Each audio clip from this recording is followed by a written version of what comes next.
ایک سوال یہ بھی آیا ہوا ہے کہ مفتی صاحب روزہ رکھنے کے بعد بس اوقات دانتوں سے داڑھوں سے خون نکل آتا ہے اور وہ لاشعوری طور پر حلق میں بھی چلا جاتا ہے، تو کیا ایسا کرنے سے روزہ ٹوٹ جاتا ہے؟ یاد رکھیں، انسان کے دانتوں سے اور داڑھوں مسوڑوں سے جو خون نکلتا ہے، اگر تو اس خون کی مقدار انسان کے تھوک سے کم ہے تو وہ خون اگر حلق میں چلا جائے تو اس سے روزہ نہیں ٹوٹتا۔ پتہ کیسا چلے گا تھوک سے کم ہے؟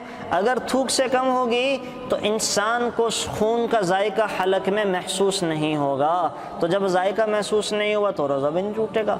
اور اگر اس خون کی مقدار انسان کے تھوک کے برابر یا اس سے زیادہ ہو جائے اور انسان شعوری یا لاشعوری طور پر اندر لے جائے تو ایسا خون نکلنے کی صورت میں روزہ ٹوٹ جائے گا اور قضا لازم ہوگی۔ تو صرف خون نکلنے سے تو روزہ نہیں ٹوٹتا۔ اگر انسان خون نکلا ہے، اس کو باہر تھوک رہا ہے تو کوئی حرج مذائقے کی بات نہیں ہے۔ اب اگر وہ پیٹ میں گیا ہے تو دو صورتیں دیکھ لیں، اگر وہ تھوک سے کم ہے تو پھر بھی کوئی حرج اور مذائقہ نہیں ہے، روزہ نہیں ٹوٹے گا، اور اگر وہ خون انسان کے تھوک سے زیادہ ہے اور وہ نگل گیا ہے تو پھر روزہ ٹوٹ جائے گا اور اس روزے کی قضا لازم ہوگی۔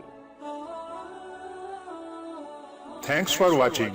Please subscribe, like, share Mufti Sufyan.